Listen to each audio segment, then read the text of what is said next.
Okay, so John, I think I've spotlighted you now. Yes, good.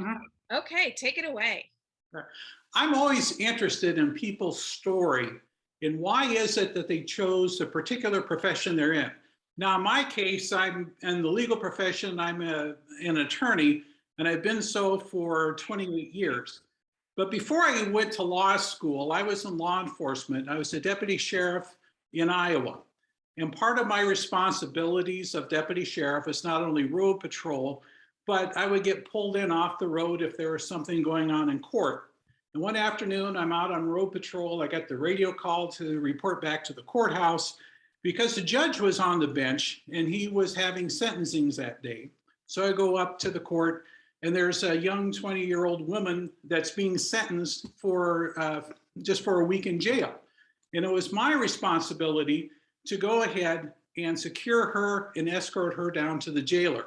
Now I'm looking at this and I'm thinking, geez, what she's picked up for and what she's charged with and convicted of is just minor. She'll be out in a couple of days. And besides, all of these people are in the hall. I don't want to embarrass her. And finally, no matter how comfortable or how careful a person is putting on handcuffs, they're uncomfortable and they hurt no matter what. So I'm thinking, how can I go ahead and secure this young woman? I thought, I know what I'll do. I had a handkerchief in my pocket. And so what I decided to do is I can do this. I can secure her. Everyone will be happy. She won't be embarrassed. So what I did is I thought, I'll go ahead and I'll just tie a knot here and get it on her. And that way I can escort her down. But I thought, you know, she's not going to get out of this knot.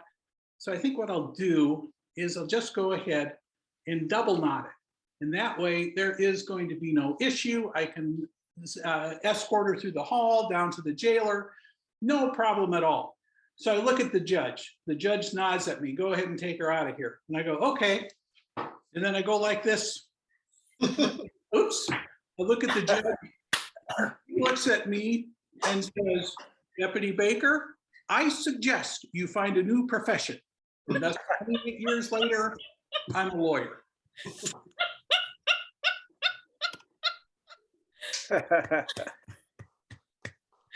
Oh my goodness. That was fabulous. That was fabulous. Okay, so who has something they want to say? That was. I loved it. And the way that she ran out of the room was pretty cool too. That was great. That really made it. It was dramatic. It fit in with the story. That was wonderful. When you mentioned tying up a woman, I was wondering where we were going with that. I never thought about that part of it. It could. I like the arm coming out of nowhere. I expected you to say thank you thing when the arm came out of nowhere. But all right. So this is a good point. This is an opportunity for us to talk about working with an assistant. So you had an assistant. There was a mysterious arm from nowhere, and you made the choice not to recognize the owner of the arm.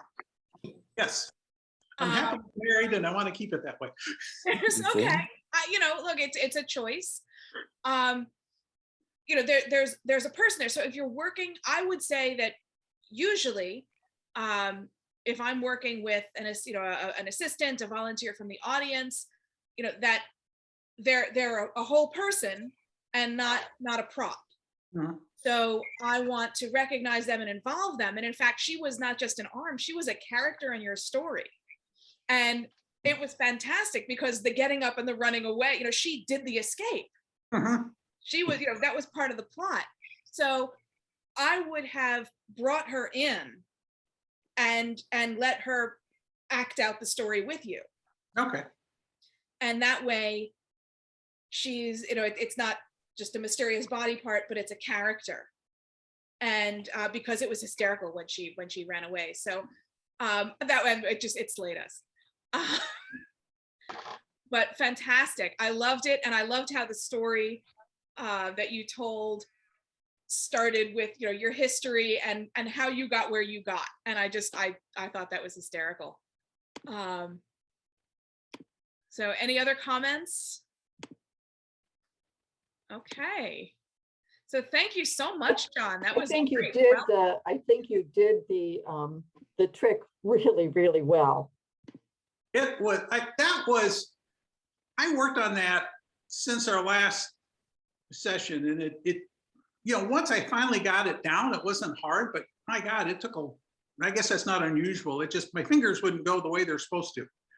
And so I had plan B in case that didn't work. Plan B was going to be the line of, well, if you're in Nebraska, you need a lawyer, call me and I'll refer you to somebody competent. And so you had an out. yeah, Great. That's important too. We've all been there. We've all needed an out every once in a while. Anybody else? Well, he certainly can't say as an attorney, he's all tied up. Oh. Hey, I gave it a shot. hey, that's pretty good. Okay. Let's see, who else do we have? So Karen was going to do the egg production, but she emailed in that she couldn't make it today. Owen, okay. Okay, as he was just saying, I heard about practicing the way you perform, and being that the laptop died, and now I'm doing this with I tried again with my tablet, that failed, now I'm trying with my phone. So this is going to be an experiment because we shall see. Okay, anyway.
That's the best I can come up with for the hypnotized. All right. I guess we all see who gets the bow. Excellent. Okay, that was so the hypnotized Right, tank. right. Right. Thank you. Yes, nicely done. Any comments? Thoughts? I really liked that you introduced a whole other art, something else that you're into, that it makes it personal, it makes it it makes it interesting. I don't know where you're going. I mean, that was fun. I was with you for the ride, and that was really neat. So thank you. That was great choices. I thought it was really cool too. He cracked me up at the end when he did the bow. It was really funny. Yeah. And I liked it that I just never thought about it of the prop. We think of a character like having an assistant, but the prop actually being a character. And just for that brief moment when he did that with a bow, I almost felt like they had the handkerchief is alive, as an actual being. Yeah, That was you made it a character. That was the hope. Good. Went a little smoother before, wasn't feeling as nervous when I was practicing with my actual setup, but thank you. Okay, cool. I like it. Yeah, you didn't look nervous at all. You were so happy, and I just liked watching. It made me happy. It's great. Eric, I see that Eric wants to say something. Yeah. First, well, two things. First off, I would start with the bandana on instead of wrapping it up first and putting it on. So it starts off, and then if it doesn't play, and then you just take the bandana off, and then it plays. And then you could also play with it, like have it be a commentary on, like, oh, did you like the song? And it goes, "Meh." Like, oh, okay. Well, then wait, what about this? And you play it better. And he's like, "Rick," and it pops up. Like, oh, look, now it's happy. And then maybe it's dancing back and forth while, maybe you're playing with one hand or something like that, like you could have a lot of fun with it. It's a great concept. I love like taking just something that you would normally have and it becomes magic, right? It's just it's a marvelous thing to do. And I like that. This is a great example of, different tastes and different ideas. Because Eric, I get it. I hear what you're saying. And I really liked the idea that the bandana was what made it happen. And therefore the bandana gets the bow, because the bandana gets the credit. You by yourself were insufficient. The bandana was what made it happen. So like, I got that. I was with you on that. And so, it was, yeah, I got it. I was with you. Eric has another interpretation of a similar idea. I think that's so cool. And yes, you can have, that you're doing something with one hand and you're holding the hank in the other hand, and the hank is giving a sort of commentary on whatever it is that you're doing.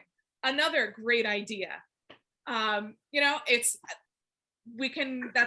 one of the things that I love about this art, is that we can take the same starting point and explore it in different directions. So that's fantastic. Thank you, Eric. And thank you, Owen. So, okay, any other comments before we move on to today's lesson? Impromptu magic with everyday objects. All right, in that case, thank you all so much for performing today.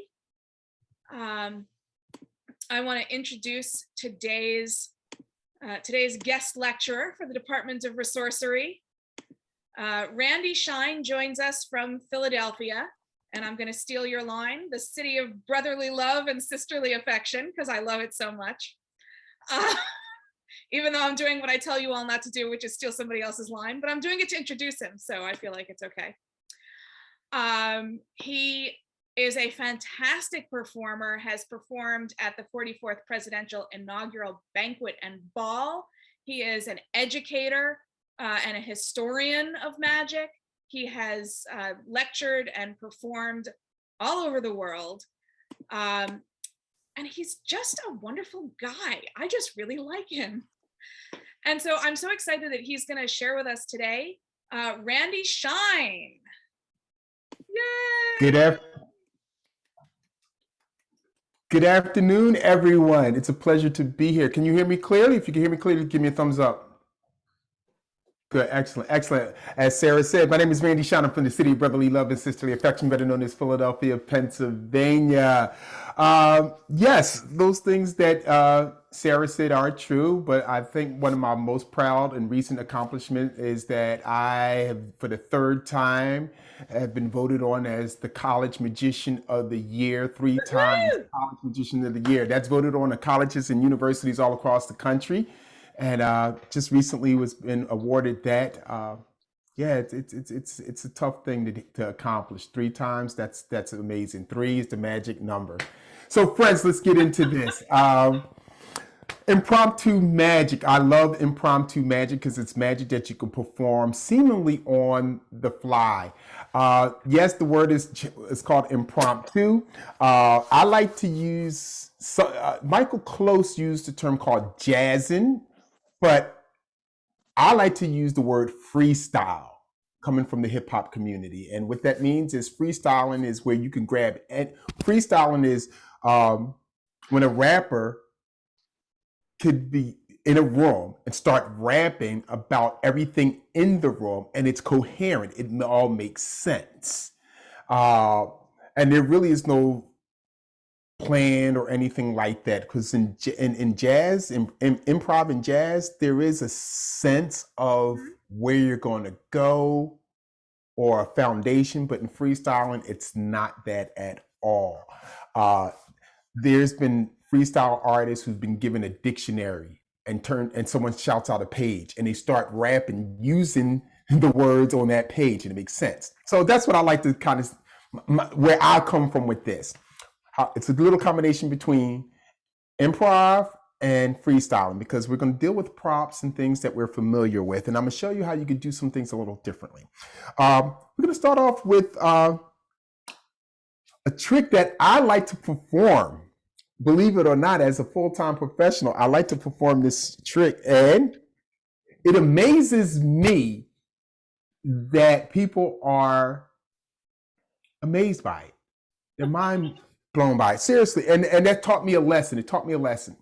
What you're learning throughout this series is an intro to magic. And most people would think, well, most magicians, seasoned magicians would think, well, oh, that's old. Everyone knows that. Oh, that's simple. No, it's old hat to us, not to the lay audience. They have no idea what you're doing. They have no concept of this. So anything that you're learning throughout this series, try it on people. And trust me, they will be amazed, mind-blowing about what you're doing as long as you execute it properly. So let's start off with this. I like to call this one of the fastest magic tricks that I can do. If you can see this yellow rubber band wrapped around these two fingers, give me a thumbs up. Good. Now what's going to take place, I'm going to count to 3 in Japanese, and something special is going to happen to this rubber band. Actually, it's going to jump from one side to the other side. Don't blink, friends. Come a little bit closer to the camera. Each, ni, sun. There we go. It jumps right there from 2 fingers to the other 2 fingers, friends. That's how it works. And watch, we're going to do this again. Each, ni, sun. It jumps back right there. So, friends, here we go. Let me explain how this works. First of all, this is really, really, really Magic 101. If you perform this trick, or you know how this trick is done, give me a thumbs up. All right, we got a few people. We have a few people here. So let me explain how this is performed, and then we're going to talk a little bit about it and do some variations of it. First of all, you get a rubber band. And what I like to do is I like to double the rubber band around my index and middle finger. Okay. Okay. The back of your hand is facing the audience. The palm of your hand is facing you. Now here's the secret move. Let me show you the exposed view. I'm going to pull back on the rubber band, both strands, not just one, but both strands. And I'm going to tuck all of my fingers inside the rubber band, like that, just above the nails. Y'all got that? Now, this is a common mistake most people do. You don't want to do this. No, I'm sorry. Or some people try to go underneath and it gets tangled. No. You in this space right here, you're going to curl all your fingers, including the fingers that the rubber band is already wrapped around. I like to start with the pinky, ring, middle, index. And you notice it's right above the nails here. Okay, that is the exposed view, friends. Okay, now the only thing you're going to, now when you turn it this way, what the audience sees, you're not going to do that. You don't want them to see that. You hold it up here, right here. So that frames it nice and clear. They get to see your face, which is always important in magic, and they get to see the effect here. Okay, the only thing you're going to do is going to open and close your hands. Now, you're not going to try to move your hands out of the rubber band. You're not going to do this. So let me explain what I want you to do. We're going to do this with your opposite hand that doesn't have the rubber band, just as practice. All you're going to do is open, close. Do that as fast as you can. Open, close. Try that one more time. Open, close. One more time. Open, close. Essentially, that's what you're going to do, because when you're open, watch what happens. I'll do this in slow motion. When you open, watch. I'm not taking my fingers out of the rubber band, but I'm just lifting them up. and the rubber band jumps to the other side. Let me do that again. Right here, just above the nails. I'm not taking my fingers out. That's wrong. You don't want to do that. You just want to lift your fingers up, leverage your fingers up, and it will jump to the other side. That's the exposed view. So now, let's get ready. Here. Back of the fist facing the audience. Open, close as fast as you can. Boom. Okay. Try that again, my friends. Boom. Open, close. 1, 2, 3. Boom. Good, good, good, good. All right. So now let's get a little bit of some little nuances with this. Okay. First thing is this. Sometimes I like to do it this way. Other times I turn my fist like this, like I'm punching a martial arts punch. And it jumps.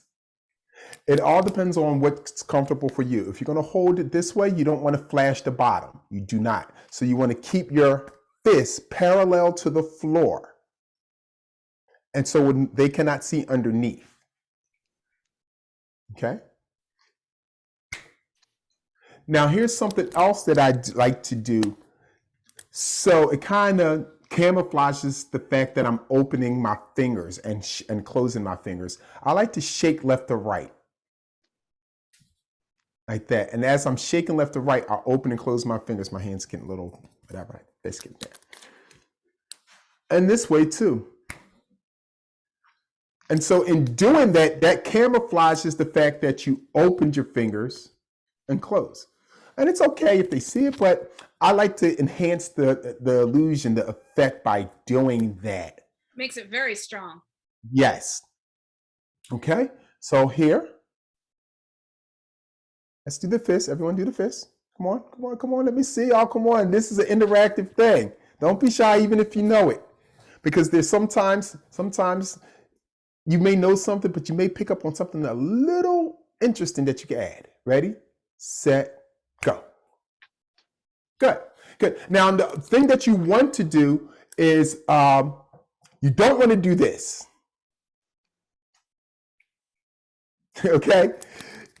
You want it to look, when it jumps, you want it to look like the rest of your fist is in the same state that it was in when you began. So this is the original state of your fist. And see, it's the same state now. If you do something like this, I've seen people do this. Not as impressive to me. You want the fist to be in the same state, same position. So if I start off with my fist closed, I want to end with my fist closed, shaking it, it enhances the illusion. How that rubber band jumped from 2 fingers to the other 2 fingers. Now, friends, I'd like to tell you, when I teach in rhythms. That's all I think, that's all I teach. And so what I mean by that, sometimes I do this, all right, here we go. And rhythms, counting, whatever. So it's like 1, 2, 3. So 1, the beginning state, 2, shake, 3, close. So 1, open, close. That's the rhythm for me. 1, open, close. 1, open, close. That's the rhythm for me. Maybe that will be helpful for you when you're practicing. And even when I perform, I'm thinking in rhythms. Okay? 1, open, close. That quick. You got that, friends? Good. So what I like to do is when I'm starting off this trick or when I'm performing this trick, number one, Lauren, I did see something that I believe that you should double the rubber band around your 2 fingers. No, I have a question. Oh, I'm sorry. Go ahead. No. I was just, yes. Okay. Go ahead. Take that Go as ahead, statement. All right. So sometimes when I do this, when I open my hand, the rubber band jumps, but it doesn't come all the way down to the Right. fingers. Okay, so it gets caught up here in a higher knuckle. right. So what I highly suggest is when you place the rubber band on, place it as far down on the base of your fingers first. Uh-huh. Okay. All right, now do the setup. Yep. You got the setup. Now when you do the setup, I believe that you are not opening and closing your hands quick enough or simultaneously, maybe like just a fraction that something like Okay. that. So try that now, Sarah. Did it go? So it's, I mean, it's pretty close. Okay. Yeah. Okay. It's a little bit. It's a little bit. Also, I see that you're wearing a ring, a big ring. That may, I'm not sure, that may be a hindrance. Okay. So, all right, let's get it. Okay. So here it's all the way down. Ah, what are you doing? It's kind of up at the knuckle. Yeah. Let me see. Let me see. Let me see.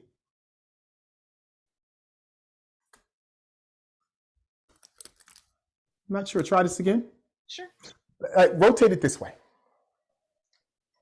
All right. See, that looks better. Yeah, that does look better. That looks better. So that's another way. So if you're having that issue, do it that way. Yes. Okay. See there, that came out as almost a Right. Okay. So friends, we got it. 1, shake, jump. That little shake, and it doesn't have to be like that. Just a quick left or right. It's great. So now we had to jump from. Oh, let me talk about this. When I'm setting up, I'll place the rubber band around my index and middle finger. And I'm very quick. I'm very good at loading this up, setting this up. So I said, watch, you see the rubber band on these 2 fingers right here, and watch, I pull, and that quick, I have it set up. And so what I'm doing is this. I'm pointing out the 2 fingers that the rubber band is wrapped around, right? The rubber band is wrapped around these 2 fingers, as you can see, friends. These 2 fingers, and when I go down, that's when I'm pulling the rubber band. Simultaneously, I'm twisting in this position, and it is ready to go. So that gives the illusion I'm just doing this. It gives the illusion. The rubber band is wrapped around these 2 fingers. My fault. The rubber band is wrapped around these 2 fingers, my friends. Trust me, you see it because you know. Audience, they don't know. The rubber band is wrapped around these 2 fingers. That's very important. These 2 fingers. It's set up. That's going to take a little practice to get it that quick. But you remember, back of your hand facing the audience, all fingers are up. Rubber band is wrapped around, you can do it this way, these 2 fingers. I move my hand down, pull, fingers curl in, hand like this, watch here. Okay. A friend of mine told me, he said the difference, he coaches track. He said the difference between a gold medal and a silver medal is 100th of a second. And when I thought about that, that could be applied to magic. The difference to an amazing, mind-blowing trick, and the trick is just good, is the little nuances. It's the little nuances. And that's what I'm going to teach you. That's what I am teaching you. The little nuances that makes this trick that is a basic magic trick to more mind-boggling, more amazing with just these little things. Now, so we got that, how to set it up, boom, on the fly, real quick, boom, left to right. We went over this way, just the position of your hand, so this way. It all depends. If any of you perform on Zoom, or if you're on a Zoom meeting and you want to do a magic trick, this is perfect for that, right for the camera, because this is right there, bam, perfect. And actually, this is something that I do on a Zoom trick, on my Zoom shows. And it's interesting. I don't care what magicians think about it because I'm performing for lay people. So this is something definitely. Now, we're going to, what you saw me do when I performed this, well, let me do it again. Let me do the performance. Friends, This is one of the fastest magic tricks that I learned. You notice that the rubber band is wrapped around these two fingers right here, these two fingers. I'm gonna count to 3 in Japanese. This rubber band is gonna jump from here to the other two fingers. Don't blink. Ich, ni, san. Did you see it go? If you didn't see it go, we're gonna do this again. I messed up a little bit. We'll do this again right here. Ich, ni, san, back. So let me show you how it jumped from here, and I made the setup with one hand to make it go back. Once again, these two fingers, pull, turn, boom, goes. All right. Now here's how I make it jump back and do the setup. I'll show you the exposed view. My thumb goes in, and I curl the rest of the fingers in. Now it's ready to go. Same thing. Open, close. Let's do that again. Place the rubber band around the ring and index finger. Right there, thumb goes in, pulls out. You curl all your fingers in, take your thumb out. It's set up, as you can see. All right. Goes back. So in real time, here we go. Friends, fastest magic trick I know with this rubber band. You notice that this rubber band, it's important that you notice that this rubber band is on around my index finger and my middle finger. I'm gonna count to 3. 3 in Japanese. It's gonna jump from this finger to the other two. Ich, ni, san. You saw that, okay? So watch, we'll do this again, one more time, like from here now, right here. Ich, ni, san. Now, you notice after it jumps, I'm talking. I'm talking, and what I said is, did you see it jump? Now, you notice how I turned my hand this way, and they're assuming that, yes, that's what he's talking about. It jumped from here to here, and I'm displaying it again. The number 4. And now I'm getting in the position. We'll do this again. They don't even know that I got it in position. Because I'm talking, they assume that your trick is over. Because I made it jump from 2 fingers to the other 2 fingers. I'm displaying it. See? We'll do this again. And look, this is where I'm at. You cannot see that right there. Let me change the view to make sure that's true. Yeah. So it jumped right here. You see? It jumped right there. And you see how I spread my hands? But we'll do this again. Now I'm ready. So friends, let's try that. Just start from here, from this position when it's wrapped around the ring finger and the pinky finger. Just start here. The number 4. Slide your thumb in. And you remember, you don't want to get one. You want to get the entire band. Extend. Right there. Curl your fingers in. Thumbs out. You set up. Make it jump. Open, close. Okay. All right. Let's try this again. They say practice make perfect. That's not true. Perfect practice makes perfect. Okay. Here we go. Let's start here with the 4 position, the number 4 position. 4. Like I said, I count in rhythms. 4, 3. 3 is this. 2. Fingers in. 1. Jump. There you go. 4, 3, 2, 1. 4, 3, 2, 1. Jump. 4, 3, 2, 1. Jump. Okay. Let's try this again. Who's having difficulty? Give me a thumbs up if you're having difficulty doing the jump back. Yumi, you having difficulty? Yeah, you know what? I have a What? perfect rubber band, and then when I was doing it really fast, and I did that, it went, whoo! Oh my God. And so the rubber band I have, it's a little tight for my hands. They're Yes. a little tight. So key is to have loose.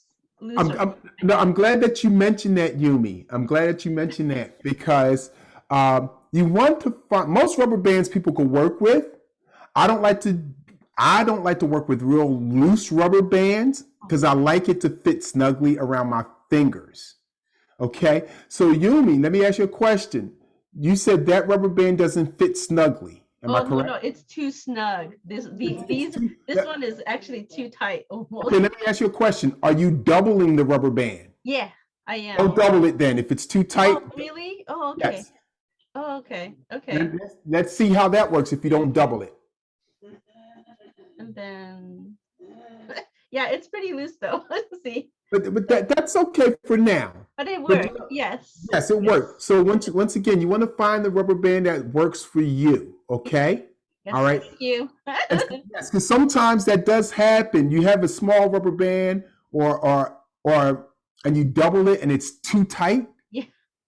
And as I said, I don't like to work with loose rubber bands. Mm-hmm. I like to work with rubber bands that are really snug. Normally, most standard size rubber bands, and they have some type of unit of measurement, will work, and you could just double those. Yes, and my first rubber band was the perfect one. It worked perfectly, but Yes. when I did that bump, I went. Well, it's okay. Well, Sorry. Well, if you can find it, it's okay to get up and retrieve it. It's okay. Thanks. Thank you. So, friends, let's try this again. 4,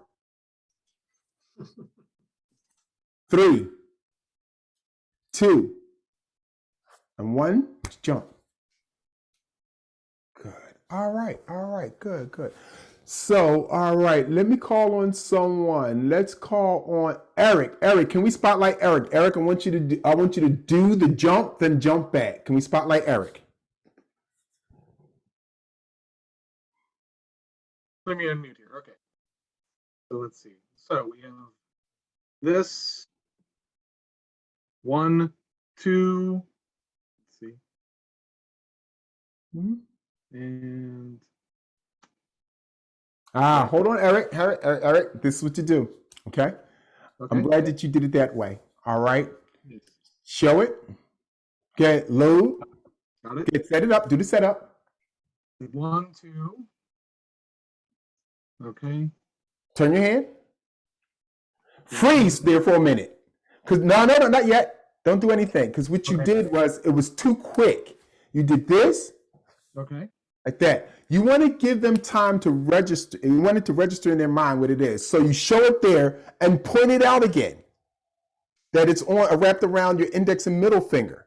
Because you want them to focus on that so they can register that the magic effect happened when it jumped. So when it's there, watch. I normally say, don't blink. Watch the rubber band. Don't blink. Now their attention is focused. There. As opposed to 1, 2, that didn't register. You know what I'm saying? But when you do this, don't blink. Watch the rubber band. Jumps. You see the difference in that? Yeah, definitely. All right, try again, Eric. 1, 2. That here. See these 2? Oh, they're over there. There you go. Thank you, Eric. 4. Let's see. Yeah, or if I can get them in here. Take your time. And there you go. Good. Excellent. Yes. Good. Need practice, but yeah, definitely. Thank you, Eric. Did anyone break a rubber band? I'm sorry? Did anybody break a rubber band? Nah, I don't know. My rubber band just broke, and let me tell you, that thing jumped. So friends, what I want you to practice, which is going to take more practice than the first part of the trick, is the jump back, getting in that position. So practice that. And a good way of practicing it, if you're watching television, you're out somewhere, just practice getting it set up. Boom. Just practice. If you're just sitting around, just practice getting it set up. Okay. All right. So we're going to move on to another variation of this trick. Okay. and it uses 2 rubber bands. So I'll use this blue and yellow. So now, right here, we're going to place this rubber band around these 4 fingers, really preventing it from jumping through like some people think happens. But watch, it still jumps. Okay? It's the same thing. This means nothing. This means nothing. And you can do the kickback too. Watch. This is just smoke and mirrors. So friends, all right, and I like to use 2 different color contrasting rubber bands, but you don't have to. You take 1 rubber band and you're going to twist it around each of your fingers like that. Okay, the other rubber band is down there. You must put this rubber band on first. Same thing. You pull, curl your fingers in. I'm sorry, this rubber band is a little loose. Bam. And it jumps. Okay. Now, when I'm doing this version, I prefer to have instead of this, to do this. Why? Because when it jumps back, they still see this here. This rubber band that's wrapped around all 4 fingers when it jumps back or jumps in either direction. It enhances the illusion. So now let me use an orange rubber band. I like the size of this rubber band. So now we're going to routine this. Friends, right here, keep your eye on this rubber band. It's going to jump from these 2 fingers to my pinky and middle finger in 3 seconds. 3, 2, 1, it jumps. All right. Now watch here. We're going to have it go back. Watch closely. Watch here. 3, 2, 1, it jumps. But perhaps you're thinking I'm doing something really sneaky. You're thinking somehow I can have this rubber band jump over here. So we're going to prevent that. We're going to take another rubber band and now we lock it, all 4 fingers. It's no way that this can jump from here. It's impossible. It's impossible. But however, that's what magic is. Making the impossible possible. You see the routine now. You see the flow. You know it doesn't make a darn bit of difference. They don't know. This is the sneaky part about what we do. Okay? So friends, try that if you have a second rubber band.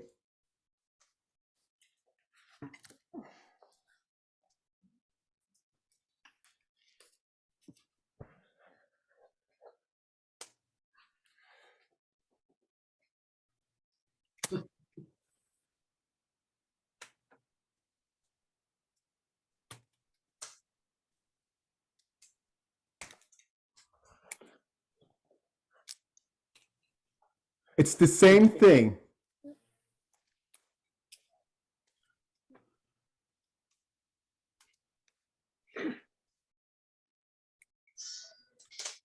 Okay, can we spotlight Henry? Henry, I want to see you do it.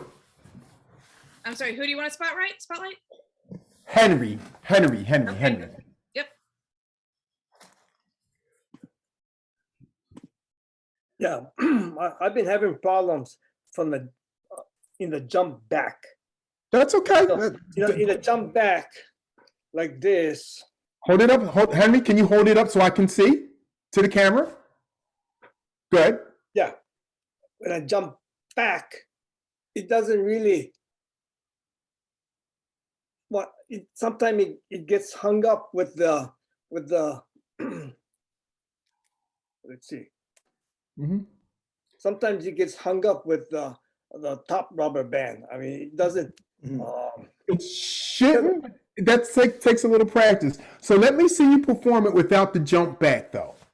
That's Okay. the main thing. You don't have to do the jump back is a little bonus. Yeah.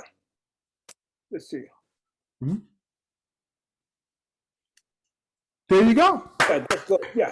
Good job. Good job. Yeah, but it doesn't jump back as nicely But that's okay. That's okay. I don't know. It takes a little practice and you'll get it. And See, this would be the jump back. But Yeah. when it stays Right. That's the high up same- top, it gets caught. that's the same place where I'm having a little bit of trouble, that where the rubber band on the jump back doesn't come all the way down to the Yeah, base yeah. of the finger. Okay. All right. Watch me. Can you spotlight me so everyone can see? Yep, you are spotlit. Okay. Let me see. This may solve the problem. You pull back. You curl all your fingers in once again. So you're really going to have to open and close your hands as quick as possible so it won't get caught up or around these rubber bands. And you just open there. I did it slow. And the jump back is the same thing. You got to make sure you get your fingers under there.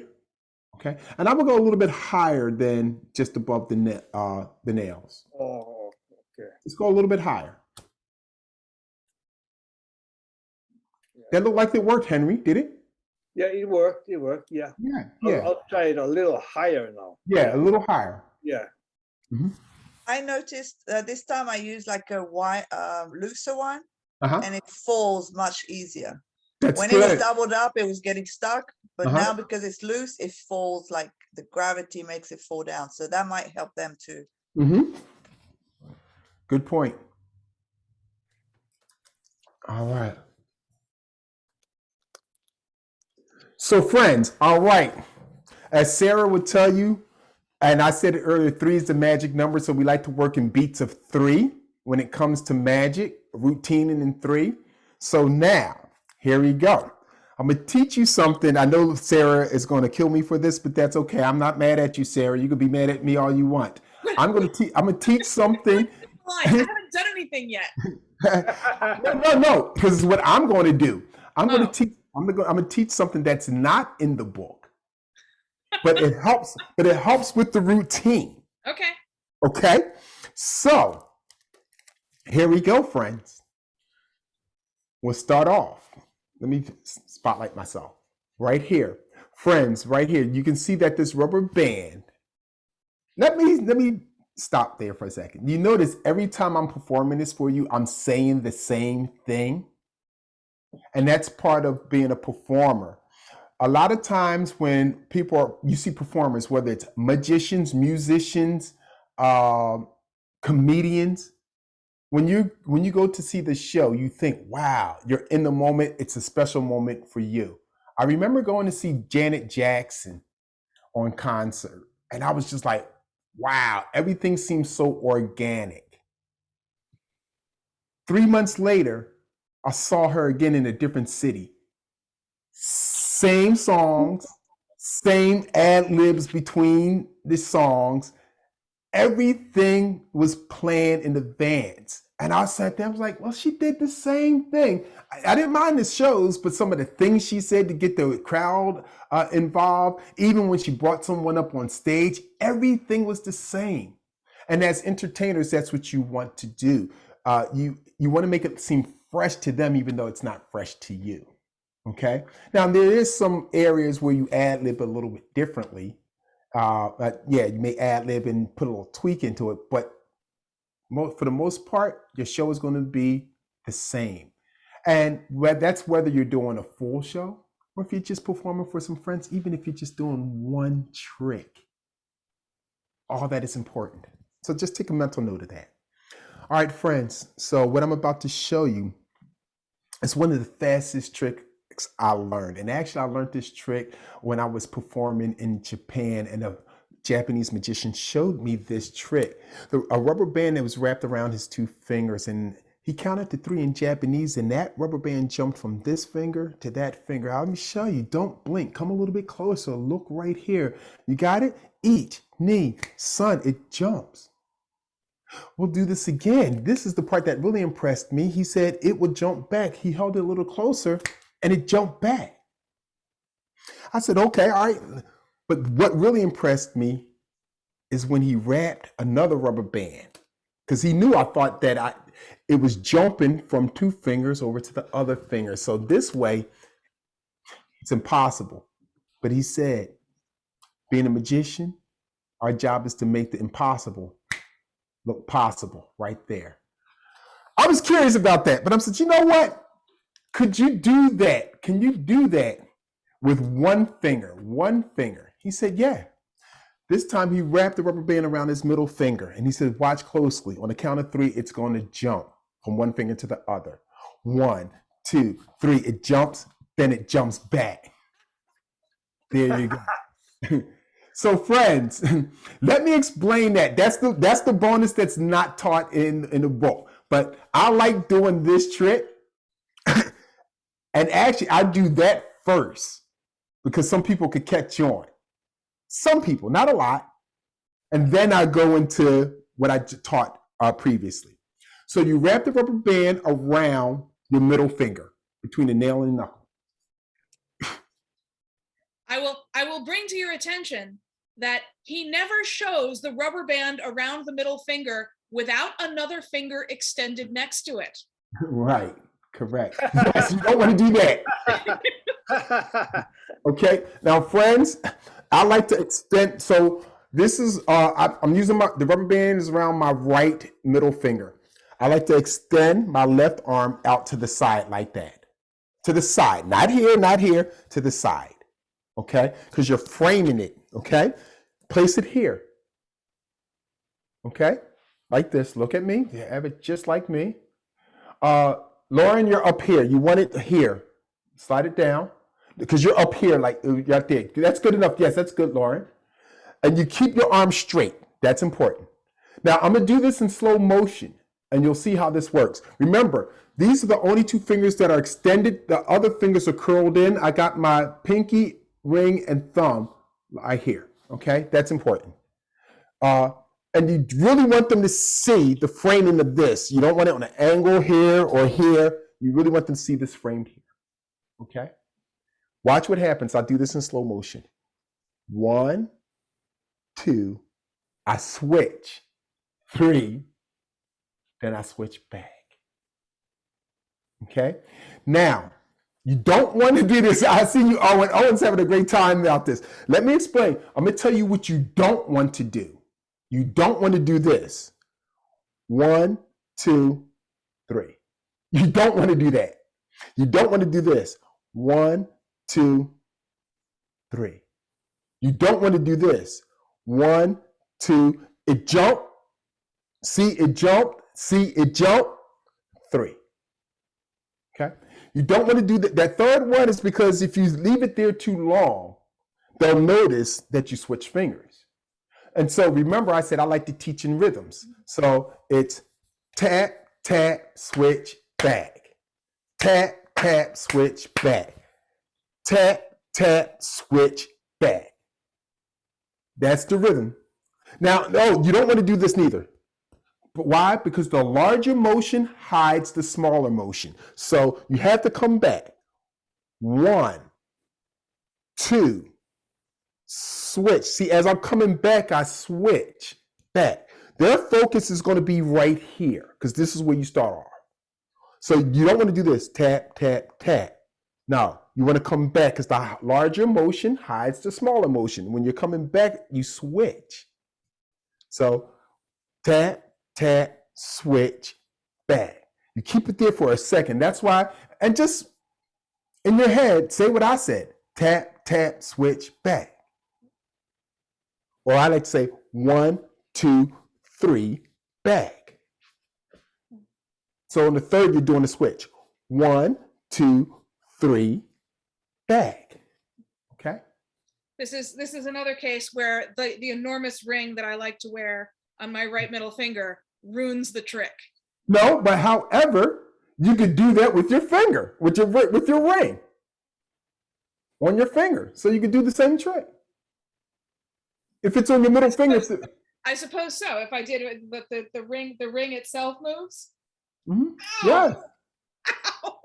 Stupid rubber band. Yeah, the ring itself moves because I've done it with rings. I borrow someone's ring, put it on my finger, bam, watch, it jumps and jumps back. And it's actually, I find that it's more effective when you borrow someone's ring and do it because they're like, hold on, this is my ring. This is not a trick ring. And there was this one young lady, She said, here, you take that, because she thought it was Bewitched. And it was her ring. Mhm. And so remember, it's the rhythm. Clap, clap, clap, clap. 1, 2, switch back. And remember, it's not, you got to get that motion. One, watch, that's important. That's good, Owen. That's good. Now, so I like, as I said, I like to do it framed this way. Some people do it here on the back of the wrist. Watch. 1, 2, switch back. I don't know how it will look, but you tell me. On a table like this, 1, 2, switch back. How did that look? I don't know. Did that look magical? I don't know. I never thought about that. But on a table like this, 1, 2, switch back. I don't know if it looks as magical. You could tell better than I can in this frame, but I would say we can see too much of the back of the back of your hand. We can see that that there are fewer that the finger moves. You know. Right. So this is the best way then. Yeah, that's more deceptive. That's more deceptive. Okay. So friends, that's it with the rubber bands. All right. Any questions, comments, concerns? Yay, nay, sunny, cloudy, or rainy? Tell me. Randy, I forgive you. Thank you. I have a question for you. Okay, talk to me. So the one you just did, which two fingers do you start with? The ring finger and the middle finger? Oh, the one I just did? Yes, the ring finger and the index finger. The index finger and the middle finger. Yes. Okay, that's how you start. Yes, with this one, yes. Okay. Mm-hmm. All right. So here's the whole routine, friends. Check this out. You see this rubber band wrapped around my nail and my knuckle, between my nail and my knuckle, right below my nail. On a count of 3, we're gonna do this trick. I just thought of something, a new presentation. Here we go. We're gonna do this trick several times in several ways, as it will be performed in several different languages. For example, you see this rubber band wrapped around my middle finger, just below my nail. Now, this rubber band is going to jump from one finger to the other finger. We're going to do this in Spanish. 1, 2, 3, and it's back. Did you see it jump? Perhaps you didn't see it jump. Okay, so this time we're going to do it in Japanese. Instead of 1 finger, 2 fingers, making it much more challenging. It's going to jump from these 2 fingers to these 2 fingers each. Ni, san. Yes. Now in English, we're going to have it go back. 1, 2, 3. There you go. Then if you want to, then you just go do this other part and that's it. There you go. A rubber band routine. I hope you enjoyed it. I hope you will be able to, I hope you perform this. I have a formula that I like to use. 10 minutes for 10 days. Practice it for 10 minutes for 10 days. Then you could go out and show people. Now, how do you practice? You do like this, but then everyone has a cell phone with a video camera. Set your video camera up, perform it, then watch it. And then you can see where you make the mistakes, where you flash or you pause too long or whatever. Okay. And so you look at that 10 minutes for 2 days or 5 minutes for 10 days. Practice it, then you can go out and show people. As I said, this is something, if you're on a virtual show or a virtual meeting or a virtual gathering with some friends and families, that rubber band trick, bam, it's perfect right for that. Thank you, guys. So strong. That's great. Okay. All right. So let's move on. All right. And that is, hang on 1 second. That is Jumping Rubber Band, page 295 in your book. 295. Let's see. I need, I know I had, do I got something? Here we go. Oh, here we go. There we go. Friends, we're going to move on to something else right here. This is another, let me move this down. Can everyone see? Let me switch the view so I can make sure everyone can see right here. Let me lower my chair a little bit. Lower this up a little bit right here. Good. Can everyone see this silver cup? Yes. Okay. Can everyone see this coin? Yes. Okay. All right. Here we go. Actually, here, we'll do this. Let's just do the cup right here. You cannot now see the coin if that's important. No. I'll put the coin away. Okay. Okay. Friends, right here. Cup. Paper.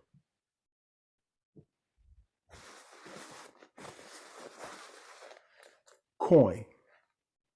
Place the coin there. Watch.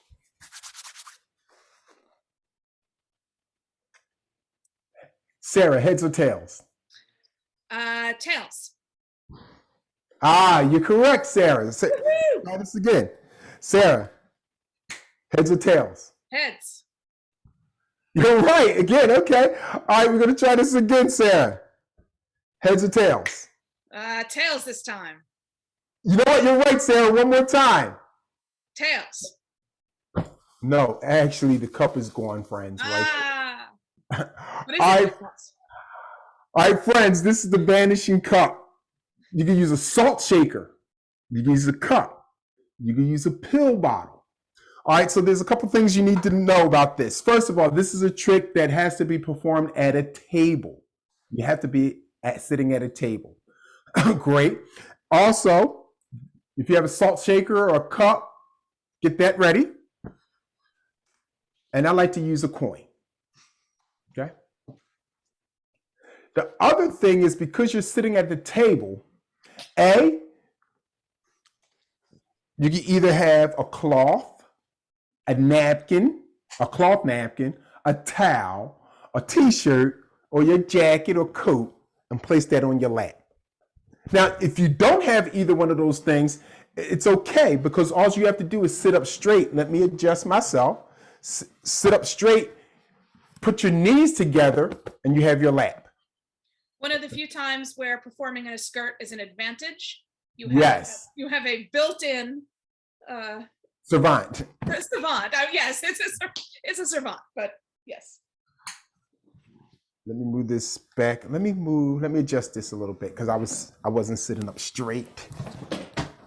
Excuse me as I knock over things.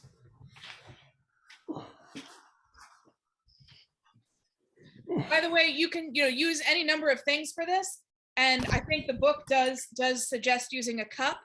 I would suggest not using something breakable. Right. Just especially when you're practicing, because I like to use a salt shaker. Quite honestly, salt shaker's a classic. I like using a salt shaker. All right, friends, you have the items. So the way this works, oh my gosh, let me position myself. Okay, good.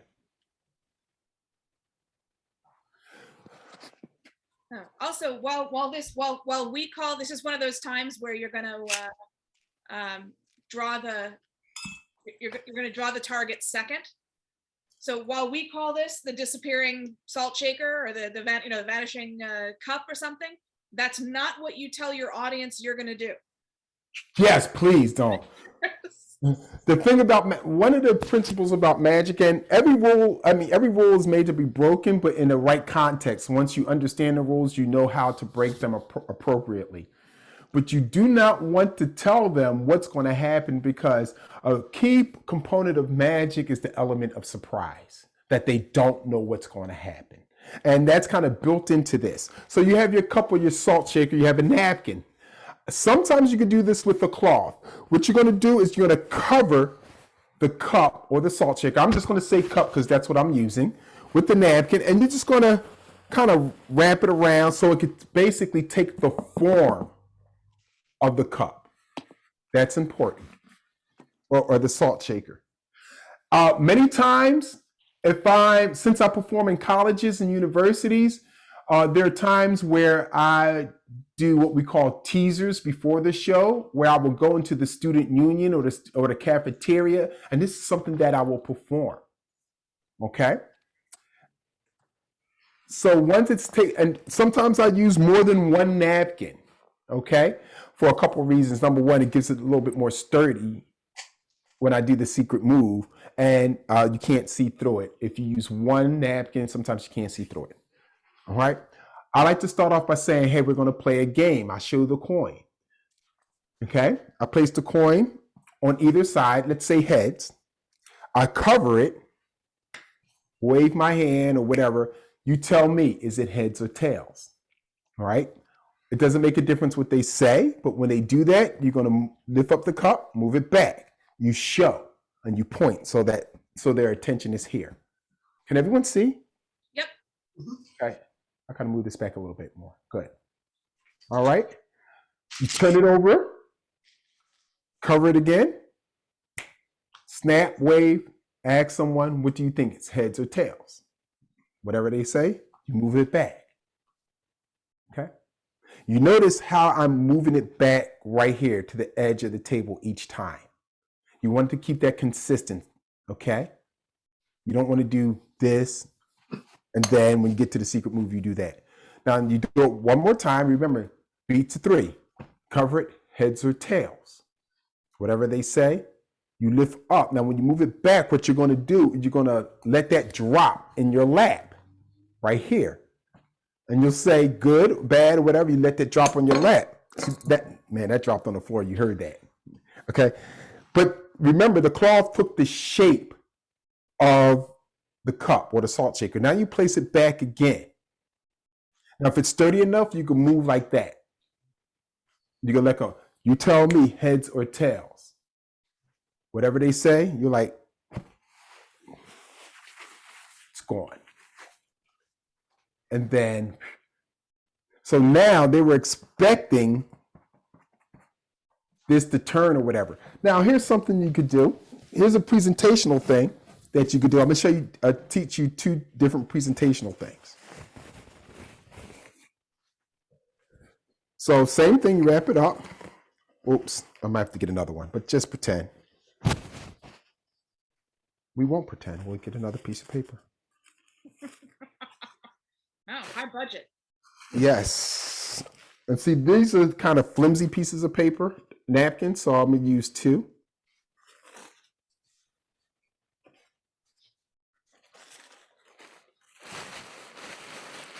That's the kind of starched cloth napkins, or thick paper napkins. Right.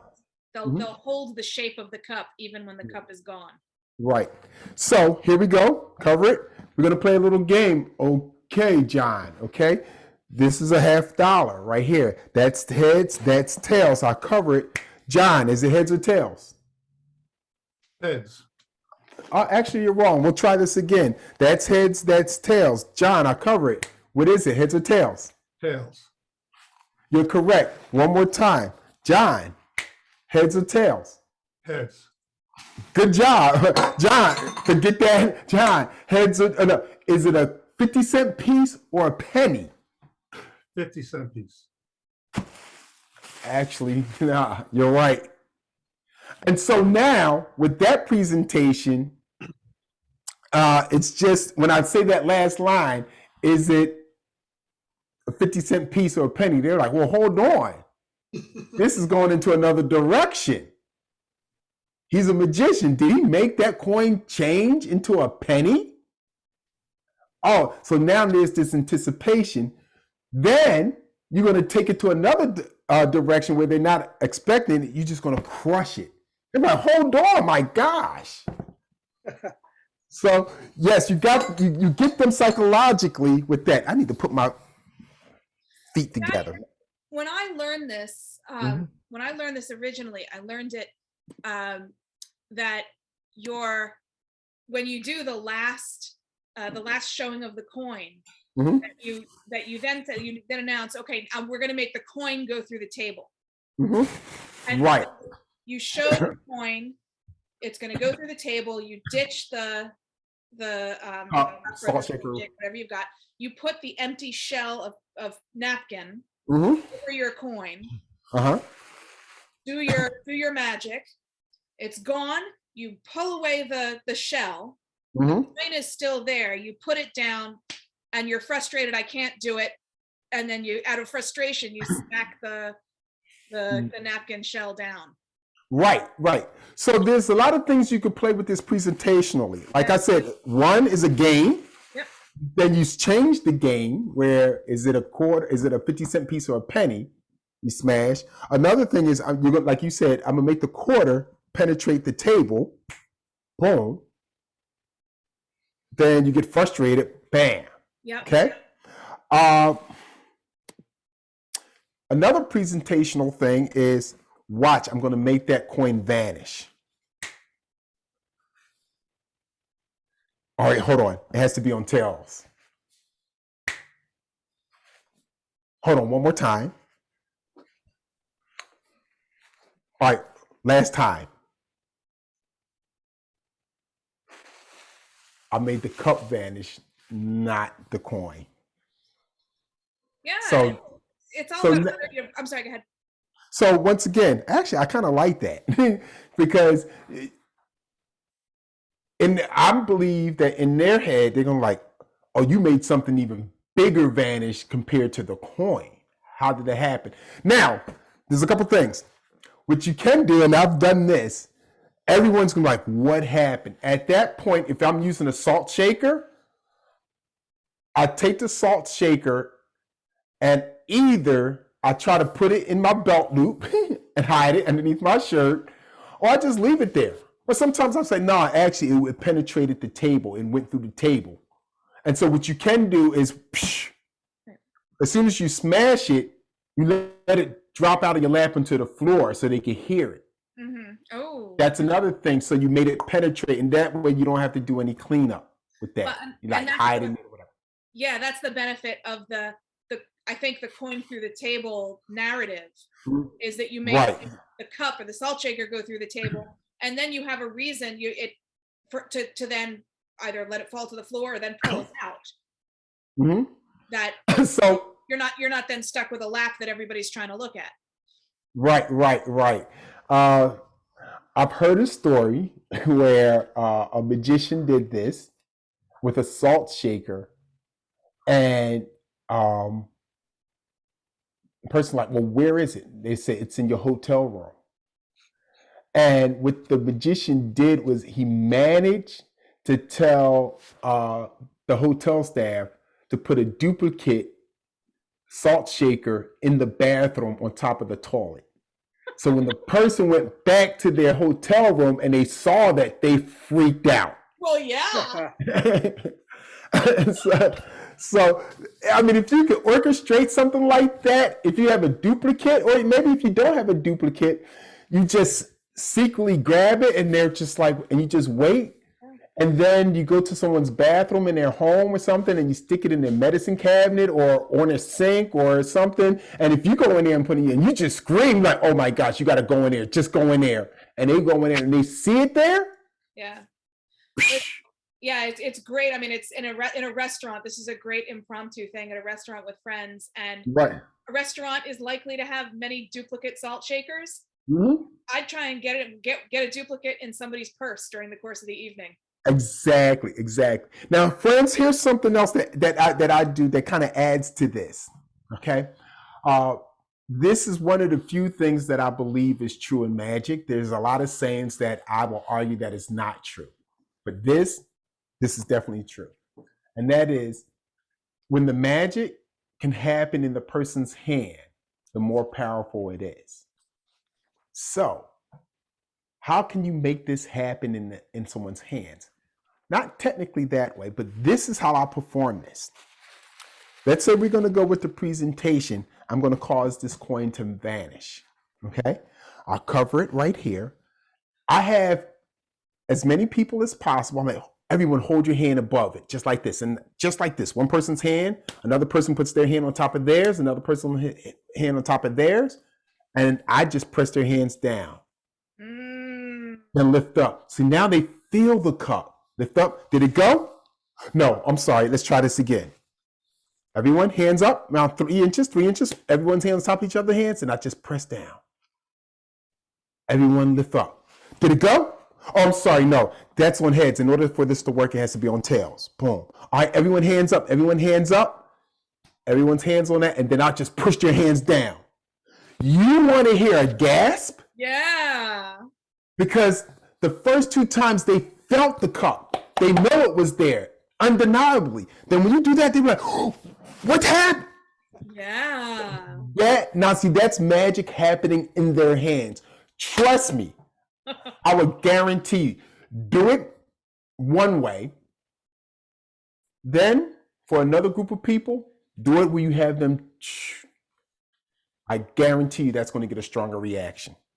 Guarantee. Yeah, I love it. That's great. Now you're getting people involved in this. Yeah. They're just not there, just sitting there spectating. They feel the cup. They feel, oh yeah, that cup was there. They felt the cup twice, right there. What happened? There you go. So that is the Vanishing Cup through table, whatever. Friends, any questions, comments, concern? Sunny, cloudy, rainy. Come on, let me know. Talk to me. Randy, when you do it with the people's hands, Mm-hmm. whose hand is the first one on the cup, yours or theirs? No. My hand is never. It's always a spectator. So let's say these are two different hands. Mm-hmm. Okay. Let's say this is another hand. I don't care who hand is there. I'm not going to even. My hand is the last one on top. Okay. Boom. Mine will always be the last one. Sometimes I just use my fingers, just push down. Okay. Any other questions, comments, concerns? I had an idea. This is Jackie. I had an idea when you say I'm going to make the coin disappear, Mm-hmm. and you push it down and the cup's gone. You could say, "Oops, I made a mistake. I made the cup disappear." Yeah. Yes. Yeah. Mm-hmm. Mm-hmm. Say, oh my gosh, I'm not good at this magic thing. I made the wrong thing disappear. Yeah. So that's it. That's it. Friends, Sarah's gonna hate me again. We're gonna take a quick commercial break. All right. Well, hang on. Before we move on, that is the glass through the table, page 314 in your book. Go ahead, Randy. We're gonna take a quick commercial break. What's the commercial break? It's a trick break. A trick break where I perform a trick that I'm not going to explain. But however, friends, people, most magicians are afraid of coin magic. I love coin magic. And I would like for you not to be afraid of coin magic. People say my hands are too small or this or that, or no, that's not true. None of that's true. You just got to put a little bit of time and effort into it. With that said, they already had the session on coin magic. Am I correct? They Sarah? have had a session on coin magic. Okay, master that because there's a lot of great coin magic out of that book. And then you'll start to learn some advanced coin magic. And friends, can you see these $3 half? If you can see these $3 half, give me a thumbs up. Good. Now, friends, three is the number of mystery, according to numerology. And that makes sense if you really think about it. It really makes a lot of sense because there's 3 branches of government and it's a mystery on how that works. And that is true. So, friends, here's a little mystery with 3 things made by the federal government, $half. I like to call this luck, faith, and skill because those are the 3 things that's needed in order to be successful in life. At least that's what I believe. First thing is luck. If I'm lucky, I could take this first coin, a puff of air, and it completely vanishes. That's 1 down, 2 to go. Faith is believing in yourself, and I believe I can make this second coin right here vanish at the speed of sound. That leaves me with skill. That's something that takes days, weeks, months to master. It took me 1 month to learn how to make this coin vanish from here and appear here. That's coin number 1. Coin number 2 is just about there. And friends, coin number 3, if you watch here, as I shake, that third and final coin will slowly materialize. That's luck, that's faith, that's skill, friends. Thank you. All right, so we're going to move on. So that's something. Today's class is brought to you by the letter R and the number 3. So that's something, just a little motivation that you can aspire to. We're going to get on to something else that I really like to do. Where is it? Well, you know what? We're just going to make one up right now.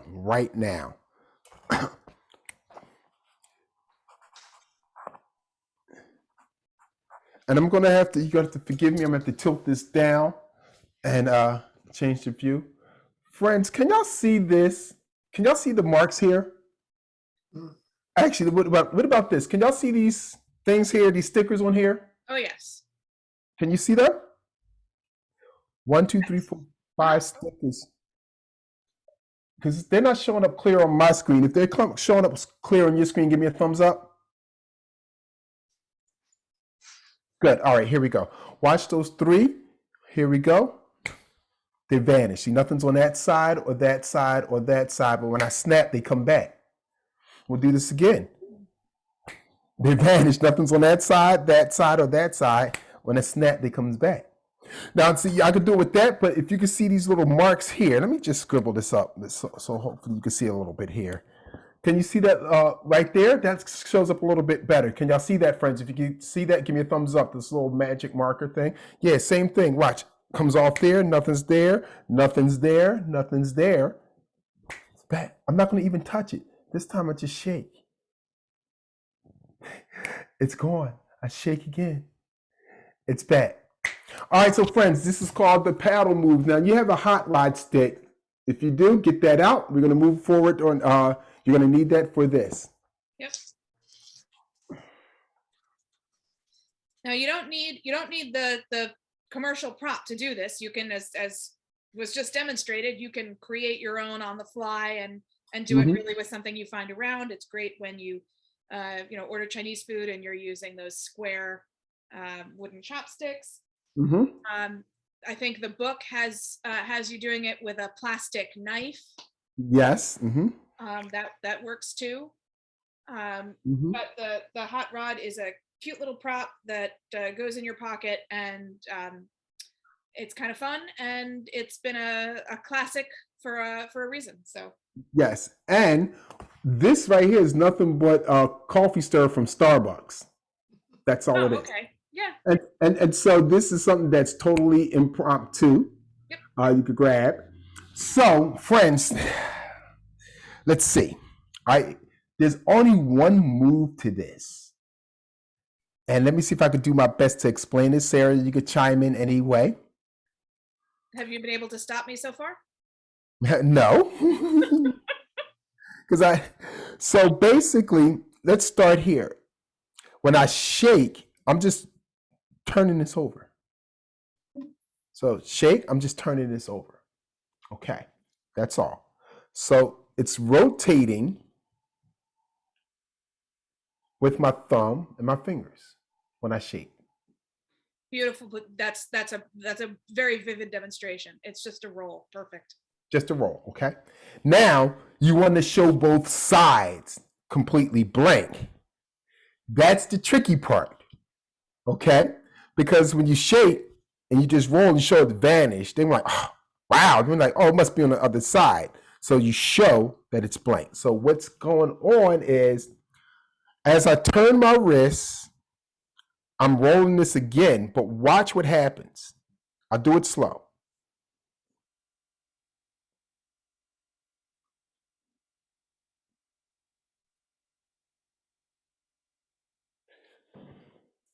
Do it slow.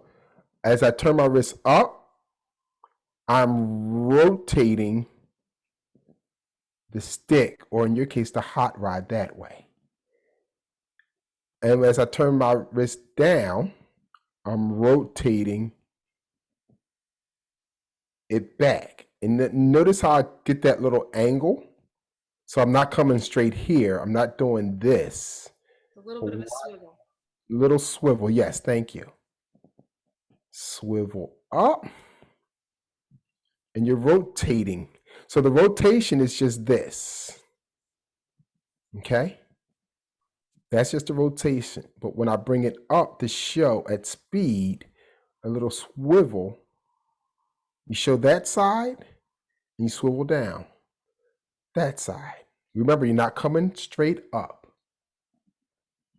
You're not doing that. It's a little swivel. And don't exaggerate it like that, because they'll see. You see how quickly I did it?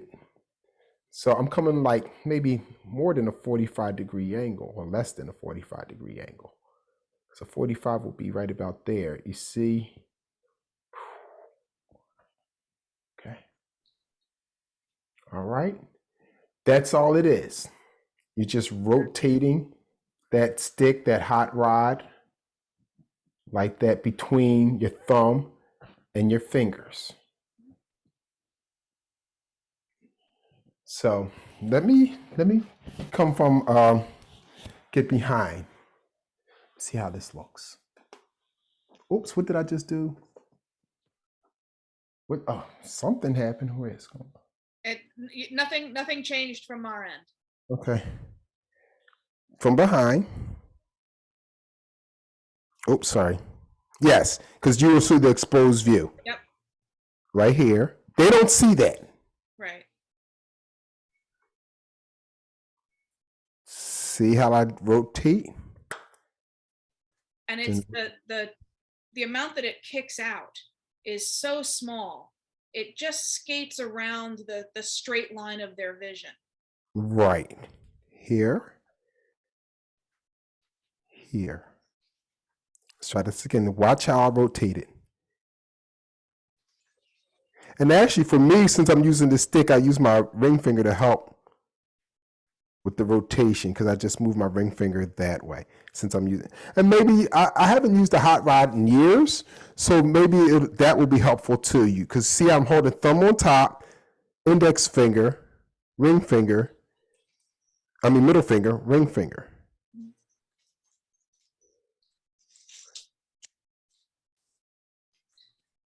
Okay. All right. Let's see. Let's see. Let's see. And for the hot rod, I was taught, I've seen it done both ways, but I was taught to hold the hot rod by the end so that they can see the whole stick exposed and to Right. with There's a reason why I hold it in the middle for this particular trick. Okay. And I'm the way I do it, because with the hot rod, you're absolutely right. But I could do this now.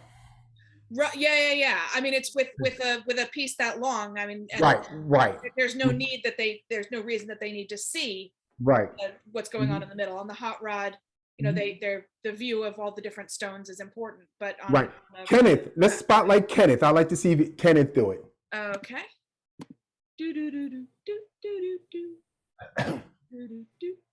Where the heck are you? Kenneth, wave at me. There you are. Thank you.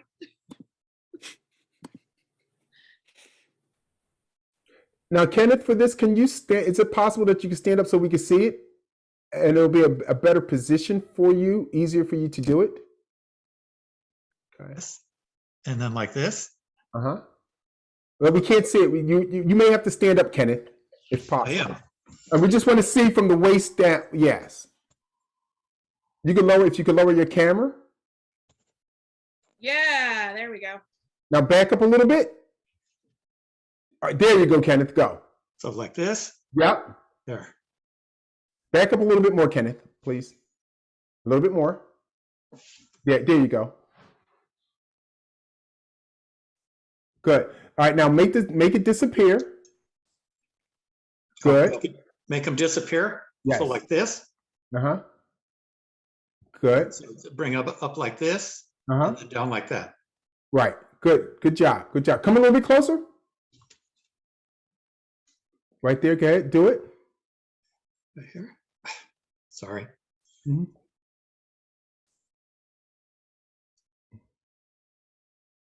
Mm-hmm. Good.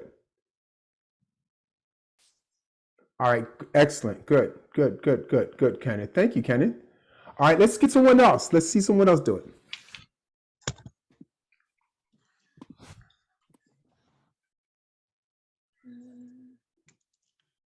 Let's see. Looking for a volunteer, or I'm just going to highlight somebody.